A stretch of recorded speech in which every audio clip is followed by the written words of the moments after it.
বিএনপির ভারপ্রাপ্ত চেয়ারম্যান তারেক রহমানের নির্দেশে সাভার উপজেলা স্বাস্থ্য কমপ্লেক্সে অসুস্থ রোগীদের মাঝে ইফতার বিতরণ করলেন ঢাকা জেলা বিএনপির সাবেক সাংগঠনিক সম্পাদক রাশেদুল আহসান রাশেদ।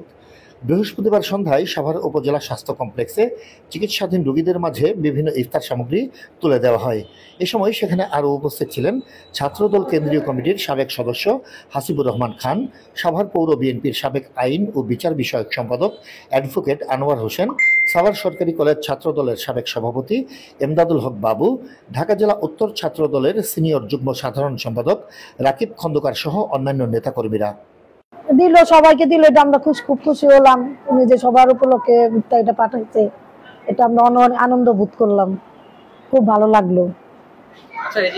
এটা তো ধর্ম নিয়ে কোনো কিছু নাই, এটা সবাই খেতে পারে, আর সবাই এটা খুশির বিষয়, এটা ধর্ম কোনো কিছু নাই। বিএনপি পক্ষ থেকে দিয়েছেন, এটা আমরা খুব খুশি হয়েছি, আর তাদেরকেও ধন্যবাদ জানাই। আমাদের এই সাধারণ বিষয় নিয়ে যে ওনারা ইয়াতে রাখছেন, মাথায় রাখছেন, এতেও আমরা তাদের ধন্যবাদ জানাইছি।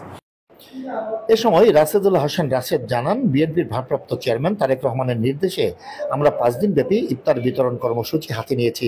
আজ তারই ধারাবাহিকতায় প্রথম দিন ইফতার বিতরণ কার্যক্রম শুরু করেছি। আজকে এই রমজান মাসের পবিত্র রমজান মাসে বিএনপির ভারপ্রাপ্ত চেয়ারম্যান দেশনায়ক জনাব তারেক রহমানের নির্দেশে আজকে সাভার উপজেলা স্বাস্থ্য কমপ্লেক্সে আমরা এসেছি। যারা অসুস্থ রোগী আছে তাদেরকে এই রমজানের ইফতার দেওয়ার জন্য আমাদের দলের পক্ষ থেকে, বাংলাদেশ জাতীয়তাবাদী দল বিএনপির পক্ষ থেকে তারেক রহমানের নির্দেশে আমরা এই সাভার উপজেলার স্বাস্থ্য কমপ্লেক্সে আজকে সমস্ত রোগীদের মধ্যে ইফতার বিতরণের জন্য এসেছি।